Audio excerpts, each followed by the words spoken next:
Muy buenas tardes, estimados radioescuchas. Un gusto estar con ustedes una vez más aquí en su programa Futuro en Acción, compartiendo nuevamente el panel con Juan Carlos de Granados y teniendo hoy como invitado a nuestro querido amigo Fausto Ortiz, ex ministro de Finanzas. Juan Carlos. Muchas gracias, director Giovanni Ginata. Un gusto estar con ustedes en esta tarde de jueves. Espero que podamos realizar todas nuestras actividades y de hoy juntos, por lo menos durante una hora. Vamos a analizar diversos temas con el economista Fausto Ortiz. Fausto, te quería dar la bienvenida nuevamente y segundo también consultarte cómo ves el tema con Colombia en este momento sobre la tasa arancelaria y la respuesta colombiana. Sí, gracias por la invitación. Saludos a Juan Carlos y Giovanni, la gente que escucha RTP. A ver, yo creo que se está creciendo más allá de lo que hubieran esperado que crezca. Yo escuchaba en estos días al ministro de la Producción y te decía él, te daba el mensaje como que sí, le pusimos el arancel, pero seguramente ya lo vamos a revertir, digamos, ¿no? Y pareciera que tiene mucho que ver la reunión que va a ocurrir entre el presidente Trump y el presidente Petro. En la medida que si el presidente Petro en esa reunión se compromete, por ejemplo, a decir, bueno, voy a tratar de tumbar la tercera parte de las plantaciones, entonces ya nosotros aquí podríamos decir, ya hay un compromiso, no con nosotros, pero sí con entonces revierto, digamos, ¿no? Y entonces ahí te puedes quedar en la situación de que, ok, tú reviertes, pero ¿y el otro lo hará también o no? Porque ya la bronca pasó al tema del petróleo, el SOTE, y Colombia responde también como que tu arroz puede entrar con una tarifa más alta, pero no por tierra, o sea, de alguna forma te dicen que no vas a entrar entonces, pues, ¿no? Entonces, ojalá que eso termine pronto. Supuestamente arrancaba las medidas desde el mes de febrero, entonces es decir, casi que desde el día lunes próximo estaríamos ya con esa situación, pero ojalá se pueda revertir y corregir, pero también que tengamos la respuesta positiva de Colombia para que pongan de su parte para controlar este flagelo que es el narcotráfico. Fausto, antes de cambiarnos a otro tema, hablando de tema conceptual de aranceles, porque ahora está de moda que los países, digamos, nos hemos alejado de la corriente que primó por muchas décadas después de la Segunda Guerra Mundial de abrir el comercio, luego vino la OMC y que todo, pues, el mundo trató de integrarse hacia bajar aranceles y crear bloques de comercio, la Unión Europea, el tema de Asia-Pacífico, etcétera. Pero ahora hemos vuelto a una época donde poco más y quiero otra vez volver a proteger mi industria, pongo aranceles y tal. En tu experiencia y en la teoría que uno lee, ¿qué es lo que realmente pasa después que uno sube aranceles? Porque, digamos, lo que yo he visto y he leído es que por un lado suena muy bonito y se vuelve también un tema recaudatorio, porque al inicio recoge mucho dinero, pero también el consumidor local le genera inflación. Sí, pero la inflación es un primer golpe de inflación y después ya se queda eso controlado. La inflación no creo que sea el principal obstáculo para un proceso de aranceles. Más me preocupa el contrabando, porque al final del día terminas incentivando otro tipo de soluciones de las personas. Y en el caso nuestro es una frontera muy permeable. Es correcto. Entonces tú ves lo que ocurre en las compras en la zona norte o la zona sur, ahí si pones mucho arancel, por ahí se sale, ¿no? Pero mira que el tema de los aranceles, sobre todo con nuestros países vecinos de la comunidad andina, era un tema ya bien controlado. O sea, si estamos tratando de hacer TLC con Europa, que ya se hizo, tratando de hacer TLC con Estados Unidos, la lógica del TLC es que los aranceles bajen a cero, digamos, entonces que tengamos ese tipo de posibilidad de comerciar libremente y esto de aquí deja un paso hacia atrás de lo que estábamos intentando caminar. El gobierno ecuatoriano se cuidó de no poner un arancel, digamos, sino que una tasa de seguridad, entonces, para tratar de argumentar que es un tema vinculado no al comercio, sino a lo que nos está pasando internamente por consecuencia de que nos está invadiendo el narcotráfico y la producción de droga colombiana, dado que la información hasta ahora oficial es que aquí localmente no producimos, digamos, ¿no? Entonces es claro que somos un país de tránsito en donde nos escogen para poder exportar por la cantidad enorme de producción exportable que sale de nuestros puertos, por el tema del dólar y por el descontrol que a veces se ha sentido. Juan Carlos. Ahora, muchas personas importaban bienes de capital, materias primas, insumos de Colombia y también de Perú, porque ellos sí tienen un acuerdo con los Estados Unidos. Y entonces triangulaban y eso de alguna manera nos volvía más competitivos y evitaba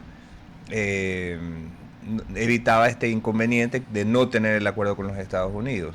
Eso tendrá una afectación ahora, porque de todas maneras Petro se va a quedar 6 meses más allí y podría pararse en sus 3 y decir, después de hablar con el presidente de los Estados Unidos de América, decir yo no me muevo mi posición, me mantengo en que no les vendo energía desde el 22 de enero a través de una prohibición a las empresas privadas para que nos vendan energía. Y entonces, ¿qué pasa en ese escenario, ¿no? Claro, es que hay como 3 potenciales afectados, ¿no? El exportador ecuatoriano que manda su producto a Colombia, digamos el número que fuera un número de 600 millones de dólares. El ecuatoriano que importa de Colombia, que el número será unos 1.600 millones, porque la balanza es deficitaria en 1.000 millones de dólares, más o menos. Y hay el tema de la energía, ¿no? Eso es una... cubrió y aportó bastante el año pasado hace 2 años que hubo esta situación de los apagones. Quizás este año 2026 no tengamos el estiaje tan fuerte como lo tuvimos hace tiempo y el gobierno cree que puede ir corrigiendo y compensando el tema de la producción. Pero ojalá se solucione pronto y dejemos ya la parte de la importación. Si que importamos más de 1.500 millones de Colombia, debe ser porque lo requerimos, digamos. Claro. No es que se nos ocurrió un día, Colombia, tengo un amigo, no, es porque ahí seguramente hicimos la investigación, gastamos tiempo, el diseño, la fórmula, la logística, entonces eso de ahí no sería un golpe duro para el sector del comercio que pueda perder eso, aunque sea solamente temporal de 6 meses, suponiendo que el próximo presidente de la República en Colombia no sea de la misma línea de Petro.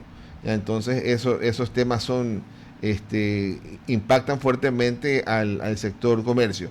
Y en el sector comercio, y hablar de comercio no es poca cosa, porque cuando tú hablas en la economía, en las ventas en Ecuador, el comercio es el 45% de todo lo que se vende. Es decir, si vendemos 220.000 millones de dólares, que es lo que se vende en un año en Ecuador, el 45% de eso es más de 90.000, casi 100.000 millones es venta de comercio. Y entonces, y de ahí, buena parte de eso es importado y alguna parte de aquello es importado desde Colombia. Fausto, yo te hago una pregunta desde la ignorancia en los temas profundos, y tú has sido ministro de Finanzas, ya has estado donde las papas queman, inclusive con todas las necesidades de conseguir recursos para el Estado, a través de deuda, impuestos, etcétera. Y ahora, viendo las cosas desde afuera, veo como buena noticia que el riesgo país del Ecuador ha venido bajando y que finalmente, después de algunos años, regresamos al mercado internacional a colocar bonos. Se nos ha explicado que inclusive hubo mucho más demanda que lo que se acabó vendiendo, es decir, como que el mercado sí estuvo dispuesto a comprar en mayor cantidad los bonos del Ecuador.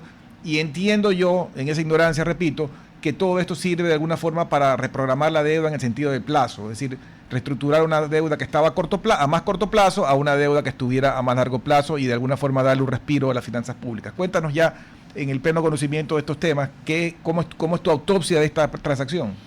Sí, ya hay más información de lo que había 10 días atrás, por lo tanto hoy día uno podría hacer un análisis un poquito más profundo. Primero, Ecuador fue y consiguió 4.000 millones de dólares, 2.200 millones de dólares al año 2033 y 1.800 millones al año 2039.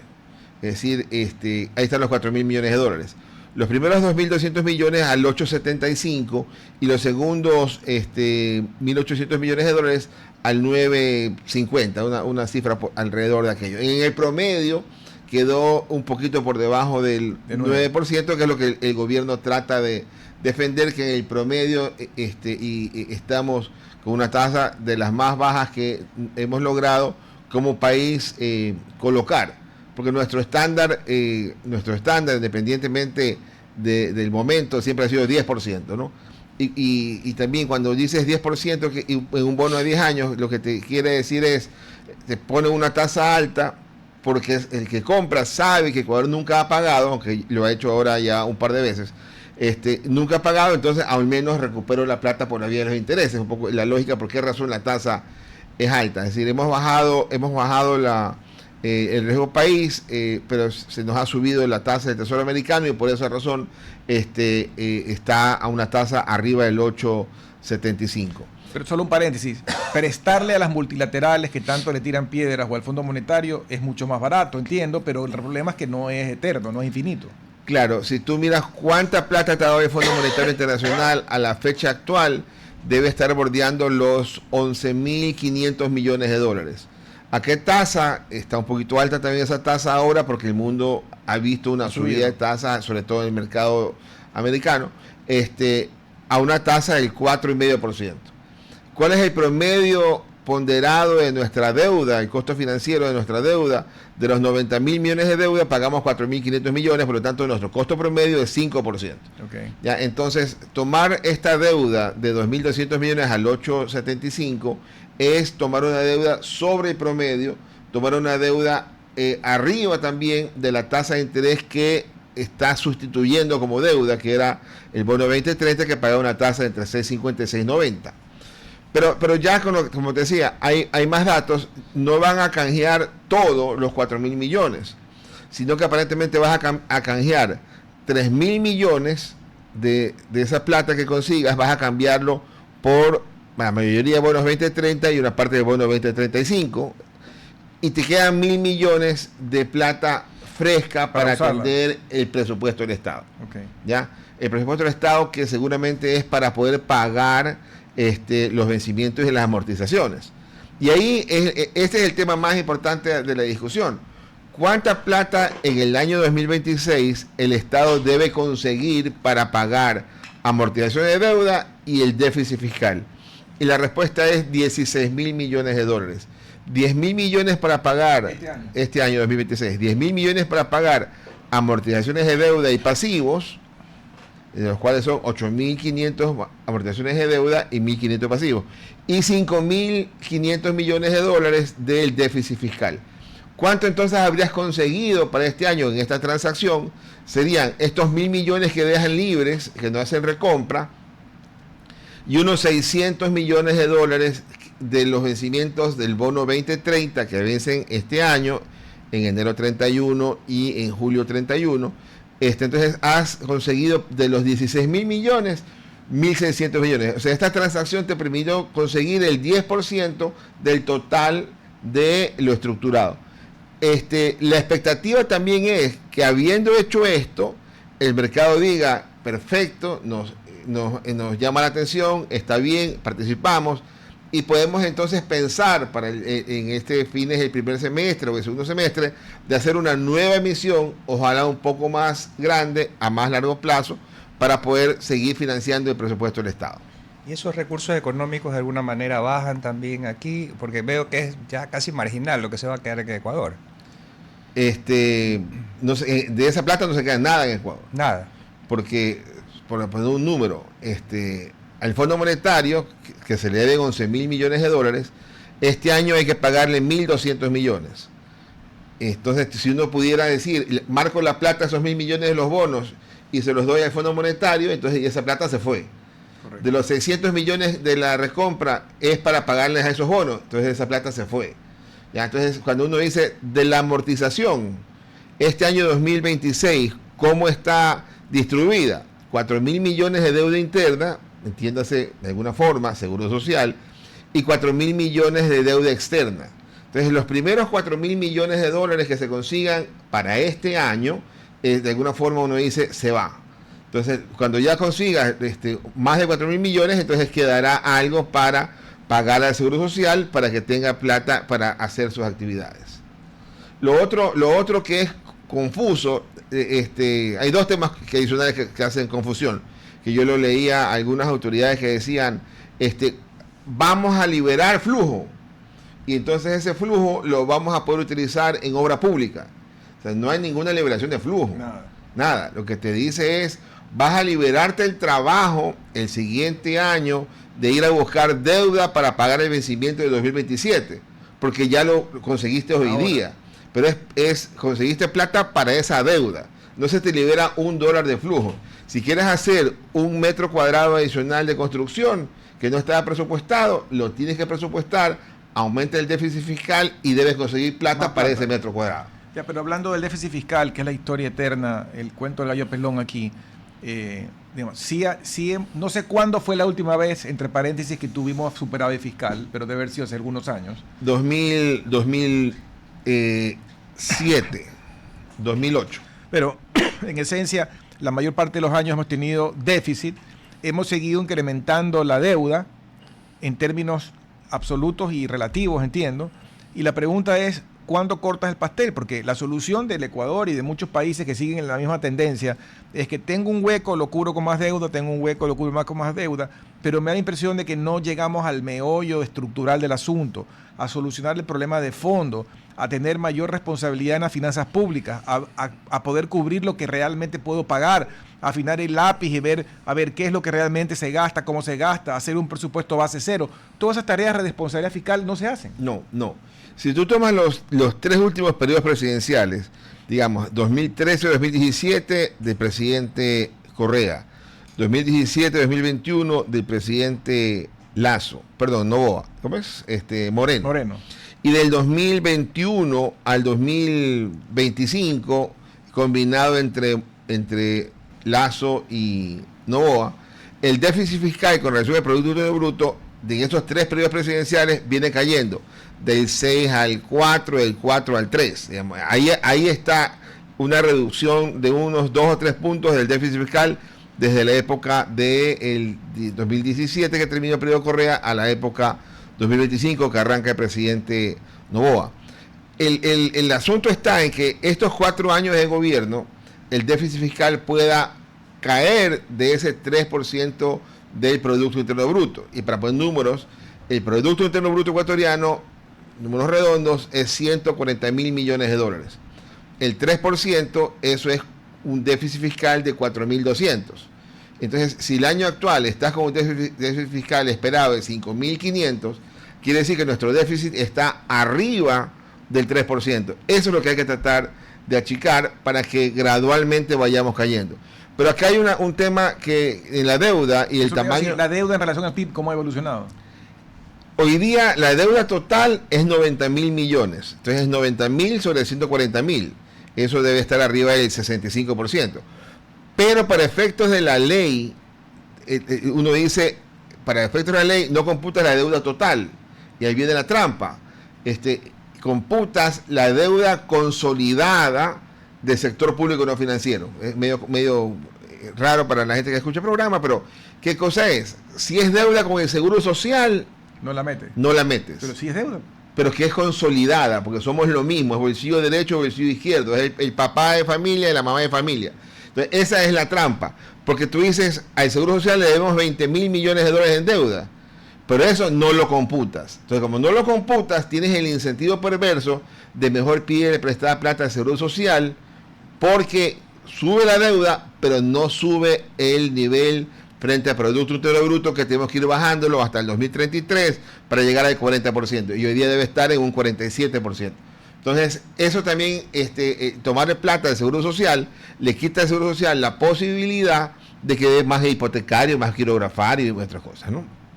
Y viendo este panorama en lo externo y que ese dinero al final se va a pagar deuda, que deberíamos... Yo pensaba que de alguna manera algo iba a quedarse en la economía nacional. ¿Cómo está el crédito privado y el crédito público? ¿Está caro? ¿Está más bajo? ¿Cómo está la liquidez en general de la economía? Mira, en esa parte del sector privado se la está jalando muy bien, digamos, está llevándola muy bien la responsabilidad de empujar la economía hacia adelante. El crédito bancario el año pasado creció 12% con relación al 2024.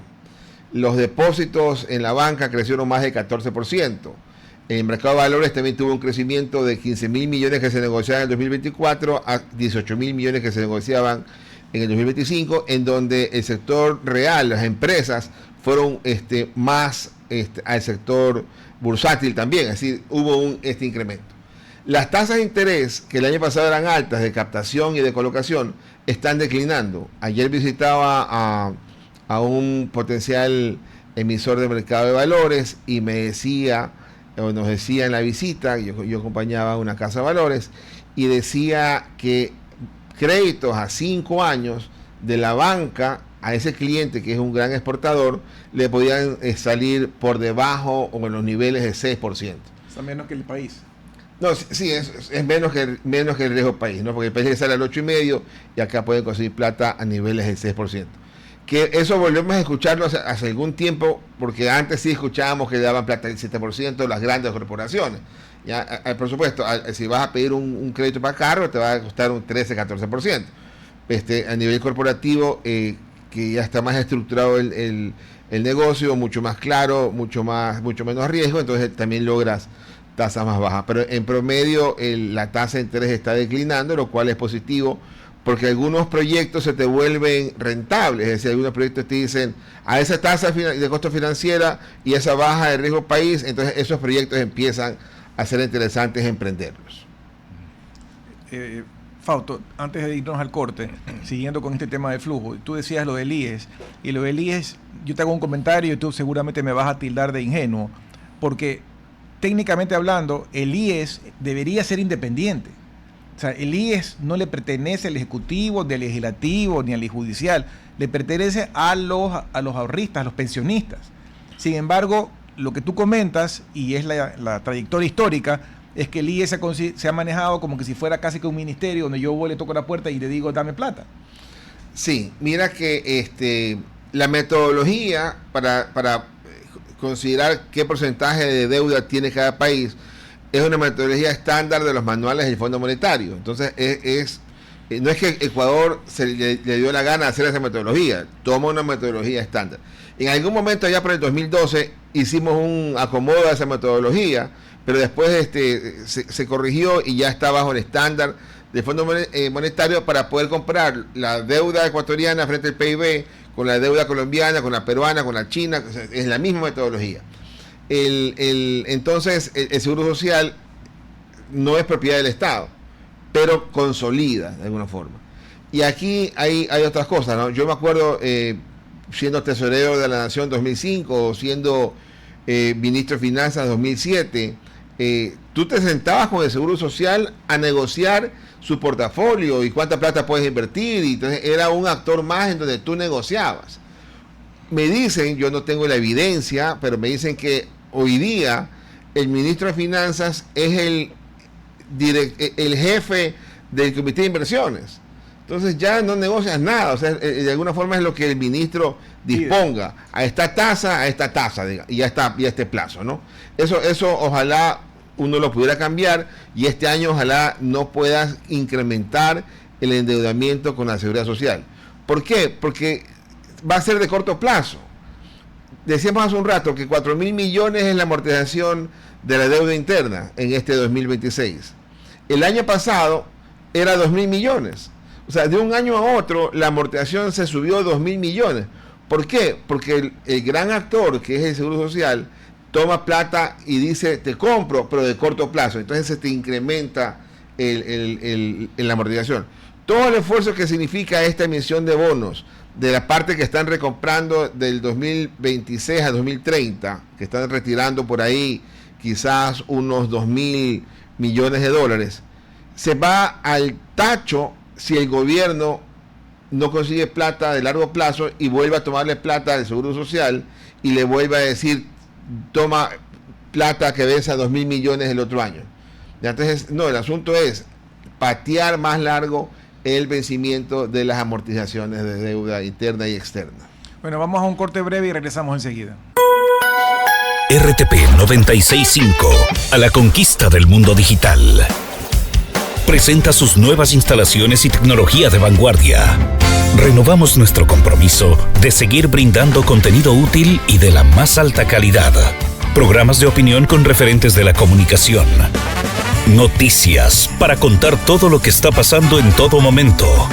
Una variedad de segmentos con lo que necesitas saber. Y asociaciones internacionales estratégicas. Todo para mantener a nuestra audiencia y seguidores siempre bien informados. Siempre en RTP. Buena compañía. Gracias por regresar con nosotros a su programa Futuro en Acción. Para las personas que recién se enganchan, estamos conversando con el economista Fausto Ortiz, exministro de Finanzas, sobre algunos temas importantes de las finanzas del país. Fausto, estábamos conversando durante el corte, ampliamos la discusión sobre el tema del IES. Y pensando a largo plazo, ya hay un documento que hicieron algunos colegas tuyos, algunos economistas, otros no economistas, algunos abogados, que creo que fue pedido en la época del presidente Lasso, haciendo una hoja de ruta de los tipos de ajustes y correcciones que hay que hacer al sistema de seguro social, específicamente al tema de jubilaciones, porque no se tocó en el análisis la parte de salud. Sin embargo, después de ese lindo documento, no veo que ninguno haya tomado medidas. ¿Y hasta cuándo aguanta esta bomba de tiempo? Sí, mira que una de las medidas que planteaba en ese documento y lo frenteaba Augusto de la Torre, que creo que fue demasiado perfil para presentarlo. Yo hubiera preferido que lo presente a algún otro economista y que Augusto haya participado, porque Augusto tiene harta experiencia en este campo. Pero en todo caso, uno de los planteamientos era limitar al 3% del Producto Interno Bruto el aporte del Estado para jubilación. Okay. Quedaría blindado. De esa manera te daría sostenibilidad. Porque hoy día eso representa más o menos para poner un número, lo que dice el Seguro Social, 4.000 millones de dólares. 4.000 millones de dólares frente a 140.000 millones que es el Producto Interno Bruto, estás hablando quizás de un poquito menos del 3%. Entonces, hasta ahí puede sostener el Estado. Pero si no pones techo, esos 4.000 millones va creciendo año tras año y en algún momento, a la vuelta quizás 12 o 15 años, el tamaño del subsidio por el 40% de la jubilación va a ser tan grande como el gasto de salarios del sector público. Entonces, que eso te dice que es insostenible, porque si hoy día estamos reclamando que el tamaño del sector público, el gasto que son 10.000 millones de salario, es muy grande, imagínate tener dos del mismo tamaño. ¿Y por qué? Porque lo otro, ese 40% de la seguridad social es un gasto permanente, porque siempre va a haber gente que se jubile, es un gasto permanente. ¿Y con qué hay que financiarlo? Con impuestos. Hoy día no alcanza. Hoy día estás diciendo al Seguro Social, oye, te voy a pagar eso, pero préstame deuda. ¿Ya? Entonces, hoy día, si uno lo analiza fríamente y bien escarbadito, hoy día no estás cumpliendo la norma constitucional de que ese gasto permanente se pague con ingreso permanente. O te lo pago con tu mismo dinero que me has prestado. Sí, en algún momento, y por eso están fuera del país dos exministros de Finanzas, porque la Contraloría les cayó encima, en algún momento dijeron, hagamos esta emisión de bonos de deuda y con estos bonos te pago el 40%. Ni siquiera tuvieron el trabajo de decir, coloco esta emisión, me entra la plata y después te pago con plata, sino que le entregaron bonos. Entonces ahí entró Contraloría y hubo una glosa para un par de ministros de la época previa al presidente Moreno. Entonces es insostenible. O sea, hay que trabajar y hay que enfrentarlo, ¿ya? No es sencillo, pero hay que enfrentarlo. Claro, la Caja de Pensiones se fundó en 1928 y después ya más o menos por los años 40 del siglo pasado se convirtió en el IES. Y desde allí hasta ahora ha cambiado mucho las condiciones demográficas del país, porque como tú decías, Fausto, es decir, todos estamos viviendo más tiempo y una persona de 65 años pues está en plenas capacidades para producir, que tal vez eso no ocurría en 1928 o en 1940. Claro, yo pongo el ejemplo, mi papá 96 años, jubilado, y recibe la jubilación. Que eso, cuando se funda el Seguro Social, no lo tenías ni siquiera como posible, digamos. Ese escenario era imposible. Y así hay gente que de menos edad, después de 65 años, dura muchísimo más y está bien, porque así no toca el tiempo avanzar y es muy bien. Pero eso no estaba previsto en la metodología que se tenía planteado. Inclusive en el tema de estancamiento económico que hemos tenido la última década, porque crecer del 2016 al 2025, crecer 1.7% es estancamiento, porque la población crece 1.5%, o sea, está creciendo casi que igual que la población. La población te alcanza el crecimiento. Entonces, en ese periodo de tiempo, antes habían muchos más afiliados por jubilado. Y al estar estancado el número de empleados, en el 2013 habían 3.300.000 personas empleadas. Hoy día, en 2025, en diciembre, terminamos en las mismas 3.300.000 personas. Está estancado y los jubilados siguen aumentando. Entonces la relación, según a quien le preguntes, es 4-1 o 3-1 entre el jubilado que recibe el apoyo de los afiliados. Entonces, eso es insostenible. Y lo que es peor es que además del cambio demográfico que dice Juan Carlos y de la pirámide poblacional, también la realidad actual debe ser distinta en cuanto al porcentaje de gente que está bajo relación de dependencia. Yo creo que hoy en día es menor a lo que había seguramente hace 40 años. Entonces, si tienes 30 y pico por ciento, 38% de personas en edad de trabajar que están bajo relación de dependencia aportando, y tienes un montón de gente que está en informalidad, cacholeando, o son autónomos y no están afiliados al IES, el problema se agrava. Sí, es que los números son facilitos de seguir. En el 2013, la población económicamente activa era 6,5 millones. Hoy día, 2025 de diciembre, la población económicamente activa es 8,700,000. Y la población con empleo pleno, aquella que trabaja 40 horas y que tiene su sueldo y seguramente está afiliada a la Seguridad Social, hoy día es 3,300,000, que son los mismos 3,300,000 del año 2013. O sea, aumentaron 2 millones de personas en edad de trabajar y nadie consiguió empleo. Esa es la situación. Pero los jubilados han ido incrementando. Entonces esa relación es complicada porque le demanda más esfuerzo al Seguro Social y le demanda pedirle más plata al Estado, y por el 40%, y el Estado le da lo que puede, no completo, y entonces si no le da completo, dice el Seguro Social, me va a tocar quitarle plata de estos otros fondos para poder atender. Entonces vas desbalanceando todo.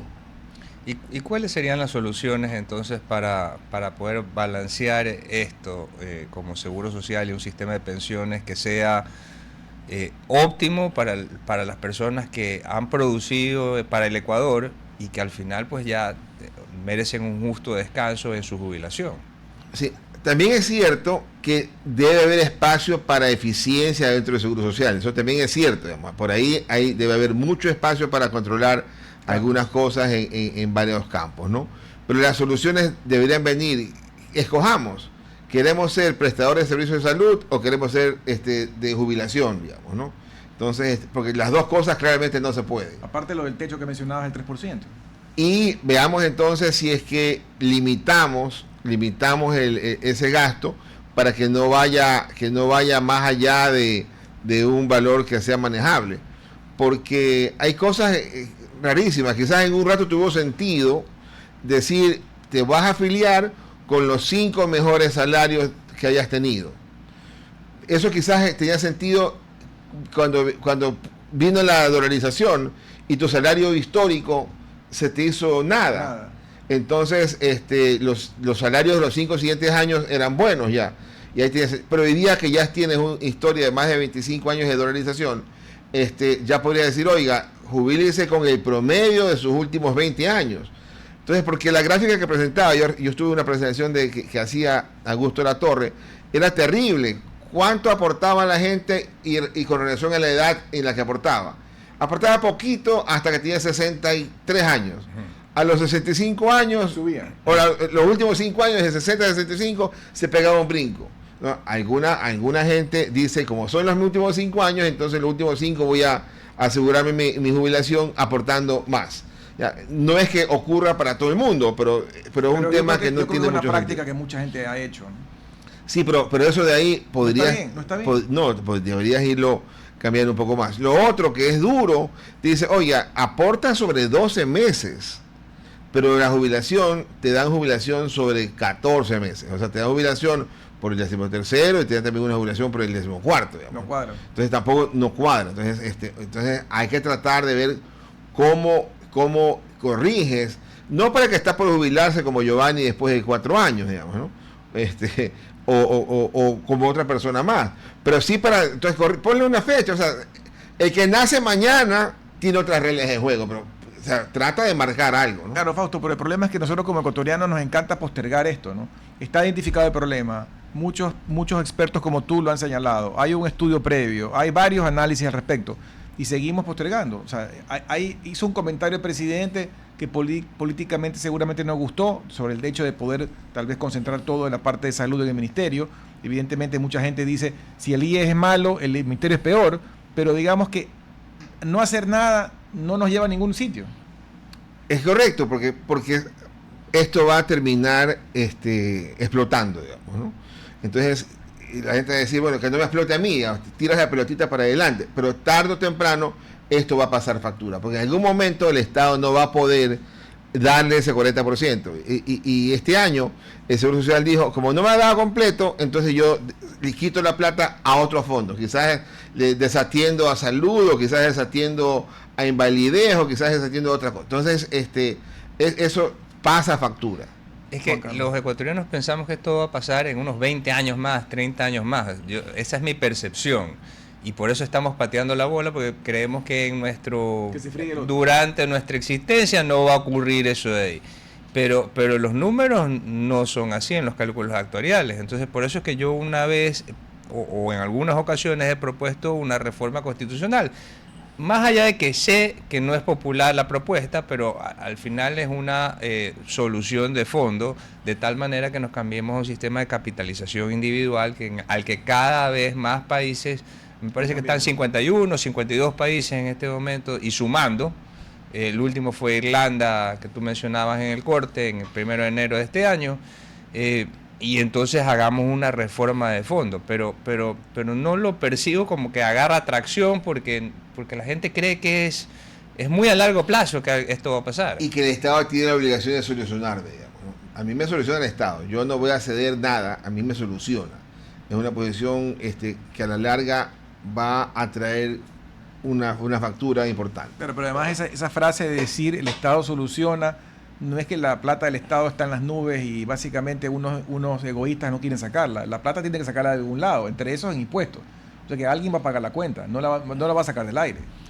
Sí, es correcto. Y en el tema de impuestos, la economía ya está con una carga más o menos elevada.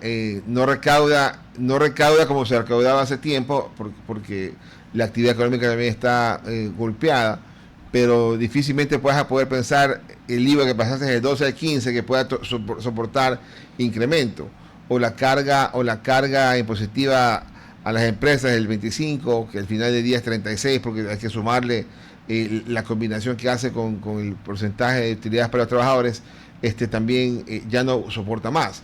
Entonces, es un tema complejo que entiendo que el gobierno está consciente del problema y intentó en la constituyente que quería hacer incorporar algunos cambios que no se dio. Entonces tendrá que ver cómo hace una nueva intentona para hacer los cambios que se requieren. Hay cambios sencillitos. Esto de los 5 mejores años debe ser un cambio fácil de hacer.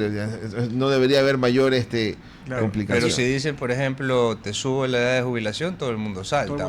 Aquí en Nicaragua, en Francia. O sea, o se puede decir, oye, tú que estás entrando a la fuerza laboral a los 18 años, entonces para ti vamos a usar lo que hacen los clubes sociales. Así es, exactamente.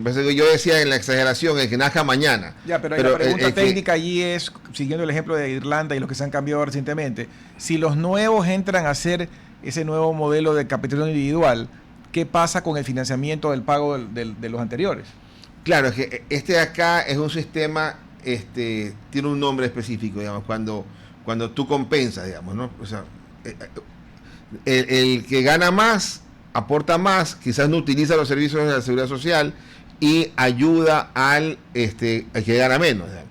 Entonces, eso hay que cuidar, porque la solución es decir, yo me salvo yo solo porque yo gano bastante plata y no me preocupa el de abajo. No, entonces hay que tratar de ver cómo haces una especie de traslado controlado y que el Estado asuma la otra parte, pues, ¿no? Y lo asume con la plata que el que gana más paga en impuestos también. Pero ahí hay que trabajarlo. El asunto es que no soporta las dos cosas. Las dos cosas las está haciendo mal.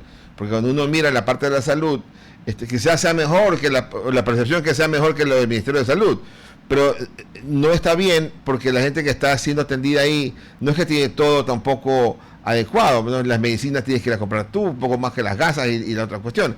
Entonces, si se van a ir deteriorando las cosas, es mejor decir, pongamos un límite y aquí vamos cambiando, ¿no? Ahí hay cosas que hacer. La edad de jubilación es una, y no es que vas a decir, yo tengo 64, entonces ahora te vas a jubilar cuando cumpla 75. No. O sea, vas a ir haciéndolo gradualmente, ¿no? Si antes jubilabas a 65, ahora vas a jubilarte a los 66, y así vas escalonando para que no sea un golpe tan brusco. O sea, hay formas de implementarlo, pero yo me acuerdo clarito cuando estábamos viendo la presentación de Augusto Latorre, yo tenía al lado dirigentes sindicales que fueron también a escuchar la conferencia que le dieron acá en la UES, y cada vez que decía algo Augusto, era la cabeza negándolo, o sea, no quieren, no toleran nada. Entonces, así tampoco vamos a tener soluciones. Fausto, nos quedan 4 minutos y un poco cerrando la entrevista y viendo lo que nos falta del año.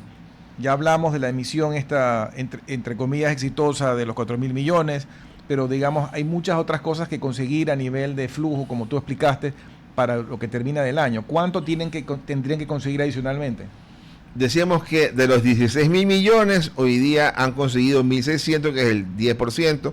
Le falta entonces conseguir esos otros 14.000 millones de dólares. Y eso asumiendo que lo que han puesto en el presupuesto para salud y educación, que son con 5.000 millones de dólares, que lo han puesto en el gasto y lo han puesto en el ingreso también, para que no afecte el déficit fiscal, sabemos que no se va a cumplir. Entonces, ahí hay también una irresponsabilidad del gobierno.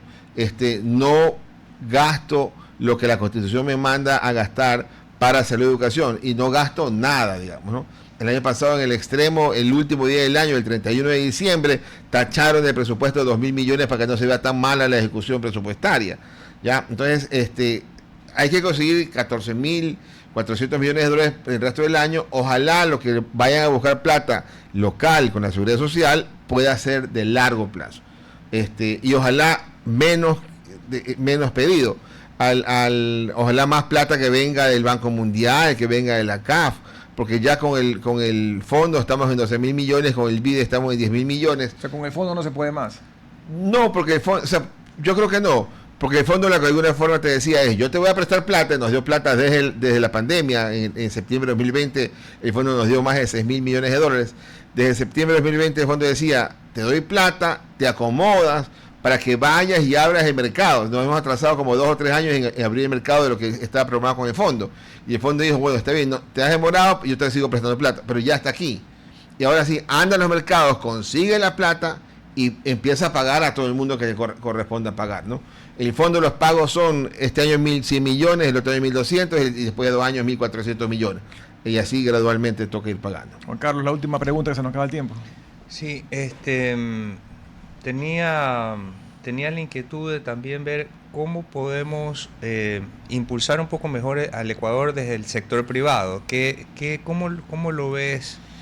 Yo creo que el sector privado está haciendo un gran trabajo en este momento, pero tal vez existen oportunidades de mejora. Sí, buena parte de lo que hace el sector privado, y de forma muy buena, es lo que hace en el sector de exportación.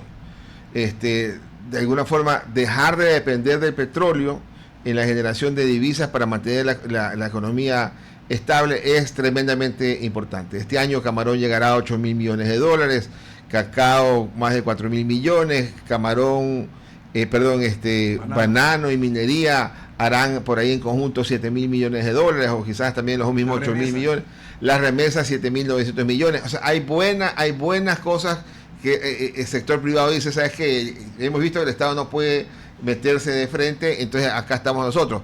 Pero falta, ¿no? Porque difícilmente alguien va a decir, el sector privado, yo quiero hacer ese puente, y no quiero cobrar nada por el puente. Eso no existe. Entonces, si quieres hacer ese puente, esa carretera, háganlo a través de una alianza público-privada en donde el sector privado recibe la plata, aunque sea de los futuros peajes. Entonces, esa conversación debe existir con el sector público y privado para que la economía se dinamice desde lo privado, dado que el Estado no tiene la capacidad, por el déficit fiscal elevado que tiene y que tiene que irlo achicando todavía, para empujar la economía. Bueno, Fausto, se nos ha acabado el tiempo. Muchísimas gracias por acompañarnos en esta hora. También gracias a ustedes por estar con nosotros. Gracias, Juan Carlos. Con todos hasta el día de mañana. Hasta mañana. Oye. Hasta aquí, Futuro en Acción. Control Master Marisela Basantes. Transmisión digital Gerardo Díaz. Redes sociales Erika Eras. Edición Oscar Saavedra. Dirección Javier Gamboa. Todos